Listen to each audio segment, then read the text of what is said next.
పెద్దలందరికీ కూడా శుభోదయం. బాజీ గారు, ఏంటి నూజివీడులో జరిగినటువంటి మంటలు మనం చూస్తూ ఉన్నాం. చల్లారిని అని చెప్పి కిరణ్ గారు చెప్తున్నారు. చల్లారడానికి రీజన్స్ ఇవి అని చెప్పి రమేష్ గారు చెప్పారు.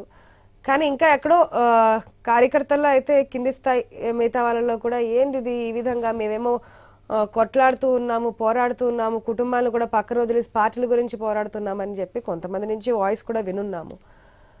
మీ అభిప్రాయం ఏంటండి? కాంగ్రెస్ పార్టీ తరపున ఎందుకు ఈ విధంగా జరిగింది అనుకుంటున్నారు? యాక్చువల్గా ఈ సబ్జెక్టు తెలుగుదేశం పార్టీ యొక్క అంతర్గత విషయం అయినప్పటికీ కూడా మీరు అడుగుతున్నారు కాబట్టి కాంగ్రెస్ పార్టీ తరఫున నా అభిప్రాయాలని షేర్ చేసుకుంటాను. యాక్చువల్గా మరి గౌతు లచ్చన్న గారు ఒక స్వాతంత్ర సమర యోధుడండి. ఆయన ఏదో ఒక కులానికి చెందిన మనిషి చూడక్కర్లా. ఆయన స్వాతంత్ర పోరాటంలో గాంధీజీ గారి స్ఫూర్తితోటి సేవ చేయటమే కాదు, ఆయన హరిజనోద్ధరణ కోసం హరిజన కార్యక్రమాలు చేయటం, అట్లాగే ఎన్జీ రంగా లాంటి ఒక పెద్ద నాయకుడిని మరి శ్రీకాకుళంలో పోటీ చేయించి ఎంపీగా గెలిపించడం, ఇట్లా ఆయన ఒక కులానికి కాకుండా ఆయన ఈ దేశ సేవలో నిమగ్నమైన వ్యక్తి. అటువంటి వ్యక్తి యొక్క విగ్రహావిష్కరణకి కేవలం ఒక కుల సంఘం ఆధ్వర్యంలో నిర్వహించడం అనేది కరెక్ట్ కాదనేది నా అభిప్రాయం. అందులో నిన్నటి జరిగిన ఆ సమావేశం, ఆ కార్యక్రమంలో కేవలం మరి ఆ కులస్తులు, కులంలో ఉన్న ఈ వైసీపీ లీడర్స్, తర్వాత టీడీపీ లీడర్స్ మాత్రమే పిలిచారు కానీ ఇంకా ఇతర పార్టీల లీడర్స్ ని ఎందుకు పిలవలేదనేది నాకు అర్థం కాలేదు. సిపిఐ సిపిఎం లో ఉన్నారు, కాంగ్రెస్ పార్టీలో ఉన్నారు, అట్లాగే ఇంకా ఇతరితర చాలా ప్రజా సంఘాల్లో పాల్గొన్న గౌడ కులస్తులు ఉన్నారు. వీళ్ళందరినీ ఇగ్నోర్ ఎందుకు చేశారు? ఇది ప్రభుత్వం ఆధ్వర్యంలో జరిగిన కార్యక్రమం లాగా జరిగింది. ఎందుకంటే పార్థసారథి గారు మరి జిల్లా మంత్రిగా ఆయన ముఖ్య అతిథిగా పాల్గొన్నప్పటికీ కూడా ఆయన అయితే గౌడ కులస్తుడు కాదు, యాదవ కులానికి చెందిన మంత్రి. అట్లాగే మరి ఆవిడ మనవరాలిని పిలిచారు, శిరీష గారిని.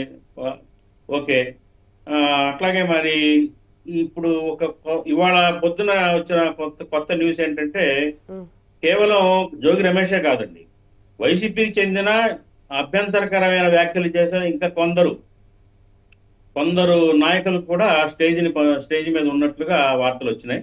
అందులో ప్రధానంగా బెజవాడ హర్ష, అతను జనసేన పార్టీ జెండా మీద మూత్రం పోశాడన్న ఆరోపణ ఉంది. అట్లాగే అలగాని రవి, గన్నవరం తెలుగుదేశం పార్టీ ఆఫీసు దగ్ధం కేసులో ప్రధాన నిందితుడు. వీళ్ళు కూడా అక్కడ పార్టిసిపేట్ చేశారు, ఆ ర్యాలీలో పాల్గొన్నారు, అంతా జరిగింది. ఖచ్చితంగా ఇది తెలుగుదేశం అంతగా, ఎందుకంటే జోగి రమేష్ గారు ఆయన ప్రవర్తించిన తీరు కానివ్వండి, ఆయన మంత్రిగా ఉన్నప్పుడు మాట్లాడిన వ్యాఖ్యలు కానివ్వండి మామూలుగా లేవండి. అవి చాలా అభ్యంతరకరం. ఎవరైనా కానీ ఏ సామాన్య తెలుగుదేశం పార్టీ కార్యకర్త కూడా జీర్ణించుకోలేని రీతిలో ఆయన భాష ఉండేది. ముసలి నక్క, ఆయన చంద్రబాబు నాయుడు గారిని గురించి మాట్లాడిన భాష ముసలి నక్క అని అట్లాంటి పదాలు వాడాడు. అటువంటిప్పుడు ఏ తెలుగుదేశం పార్టీ కార్యకర్త కూడా మరి ఆ జోగి రమేష్ అలాంటి వ్యక్తితో, చంద్రబాబు నాయుడు గారి ఇంటి మీద దాడి చేసిన వ్యక్తితోటి మంత్రులు, పార్టీ నాయకులు వీళ్ళందరూ కలిసి ఉత్సాహంగా మరి ర్యాలీలు నిర్వహించుకుంటూ ఉత్సవాలు చేసుకుంటూ భుజం రాసుకుని పక్కన ఆయన కూడా ఒక తెలుగుదేశం పార్టీ నాయకుడు లాగానే అక్కడ వ్యవహరించిన తీరు ఎవరికైనా బాధ అనిపిస్తుంది. కాబట్టి ఆ బాధలో తెలుగుదేశం కేడర్ అంతా కూడా రకరకాలుగా వ్యాఖ్యానాలు చేస్తున్నారు. అది మరి లోకేష్ గారు కూడా ఆగ్రహాన్ని తెప్పించింది. దీన్ని ఏంటంటే ఆ పార్టీ వాళ్ళు జీర్ణించుకోలేకపోతున్నారు, ఇంక్లూడింగ్ చంద్రబాబు నాయుడు, లోకేష్ గారితో సహా. కార్యకర్తలే కాదు, ఇప్పుడు పార్టీ అగ్రనాయకత్వం కూడా దాన్ని యాక్సెప్ట్ చేయలేదు. క్షమాపణ, దాన్ని వివరణ అడిగారు, మంత్రి గారు క్షమాపణలు చెప్పారు, అట్లాగే శిరీష గారు కూడా క్షమాపణలు చెప్పారు, ఇలాంటివి జరగకుండా చూసుకుంటామని చెప్పేసి. కాబట్టి అంతటితో ఈ కథని ఇంత పెద్దగా చర్చించాల్సిన అవసరం లేదనేది నా ఉద్దేశం. కారణం ఏంటంటే ఇప్పుడు ఒకవేళ ఇంకొకటి కూడా వార్త వచ్చిందండి, నూజివీడులో ఉన్న ఒక వైసీపీ నాయకుడి యొక్క ఇంట్లో మంతనాలు కూడా జరిగినాయి అని ఇక్కడ మనం అండర్లైన్ ఆలోచించాల్సిన అంశం ఏంటంటే, ఒకవేళ జోగి రమేష్ గారిని తెలుగుదేశం పార్టీలోకి తీసుకుంటున్నారా, ఆయన కోరుతున్నారా రావాలని? ఎందుకంటే ఆయన మీద కేసులు ఉన్నాయి, అధికారంలో లేదు, మళ్ళీ వైసీపీ పార్టీ పుంజుకుంటుందో లేదో అనుమానమే, భవిష్యత్తు ఏముంటుందో తెలియదు. కాబట్టి మెల్లగా తెలుగుదేశం పార్టీ దగ్గర అయిపోయి మచ్చిక చేసుకొని మెల్లగా దాంట్లో ఎలాగోలా జాయిన్ అవుదామా అనే ఆలోచనతో కూడా ఏదైనా ప్రయత్నాలు జరుగుతున్నాయి అనే అనుమానాలు కూడా పెద్ద ఎత్తున చక్కర్లు కొడుతున్నాయండి. కాబట్టి ఇది ఇక్కడితో వదిలేయాల్సిన అంశంగా కనిపించట్లేదు. దీని యొక్క మూలాలు ఇక్కడే ఉన్నాయి. తర్వాత పరిణామాలు భవిష్యత్తులో మనం చూడొచ్చేమో అని అనిపిస్తాం.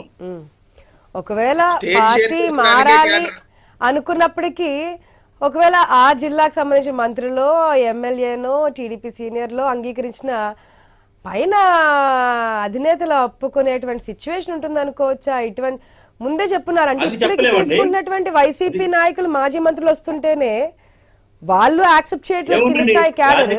మీడియాగా మేము ప్రశ్నిస్తూ ఉన్నాం, మీరు ఏం చెప్పారు, ఏం చేస్తున్నారని. ఒకవేళ తీసుకునే ఛాన్సెస్ ఎంతవరకు ఉంటాయి అనేది జరగచ్చు రాజకీయాల్లో ఏదైనా సాధ్యమే. అవును, ఒకవేళ రాజకీయాల్లో భాగంగా జోగి రమేష్ ని తీసుకొని ఆయన చేతే మరి జగన్మోహన్ రెడ్డి గారిని తిట్టించే కార్యక్రమం ప్రణాళిక ఏదైనా ఉందేమో మనకు తెలియదు కదా సార్ మేడం. నిజమే, రాజకీయాల్లో శాశ్వతంగా శత్రువులు ఉండరు, మిత్రులు కూడా ఉండరు. కాబట్టి ఏ అధికార పార్టీ ఉంటే ఆ అధికార పార్టీ కండువా మార్చే వాళ్ళు కూడా చాలా మందే ఉంటారు. కాబట్టి ఏదైనా జరగచ్చు, చూద్దాం. గుడ్ మార్నింగ్ కృష్ణాజీ గారు. ఆ పార్థసారథి మంత్రి గారు జస్ట్ లైక్ వైసీపీలో నుంచి వచ్చి ఓవర్ నైట్ గా కండువా మార్చేసుకొని టికెట్ తీసుకొని మంత్రిగా అయిపోయారు కదా. ఈ తిట్లు శాపనార్థాలు రాజకీయాల్లో చాలా సహజంగా ఫీల్ అవుతున్న రోజులు ఇవి. కాబట్టి ఏదైనా జరగచ్చు మేడం. ఓకే, కృష్ణాజీ గారు గుడ్ మార్నింగ్ సార్. జ్యోత్స్న గారు గుడ్ మార్నింగ్ అండి. కృష్ణాజీ మెంబర్స్ కూడా చెప్పండి. ఏంటి నూజివీడులో మంటలు చల్లారినట్టేనా, లేదు ఇంకా ఎక్కడైనా అగ్గి పుట్టే ఛాన్సెస్ ఉన్నాయనుకోవచ్చా బాజీ గారి మాటల తర్వాత? ఇక్కడ ఒకటండి, అసలు అక్కడ మంటలు ఎందుకు రావాలి, ఈ విధమైనటువంటి అసలు చర్చ ఎందుకు రావాలి అనేటువంటిది చాలా కీలకమైనటువంటి అంశం. ఎందుకంటే సర్దార్ గౌతు లచ్చన్న విగ్రహావిష్కరణ కార్యక్రమం అది తెలుగుదేశం పార్టీది కాదు, జనసేనది కాదు, వైసీపీది కాదు, అధికార పక్షానికి సంబంధించినటువంటి వ్యవహారం కాదు. అలాంటప్పుడు సర్దార్ గౌతు లచ్చన్న విగ్రహావిష్కరణకు సంబంధించినటువంటి విషయంలో బీసీలకు సంబంధించినటువంటి వాళ్ళందరూ కూడా దాంట్లో పాల్గొని ఉంటుంటే దాంట్లో ఏ పార్టీ వాళ్ళైనా ఉంటారు, అన్ని పార్టీల వాళ్ళు ఉంటారు. ఒకటే అండి, ఇప్పుడు బాజీ గారు చెప్పినట్టుగా రేపొద్దున జోగి రమేష్ తెలుగుదేశం పార్టీలో చేరితే ఇప్పుడు మన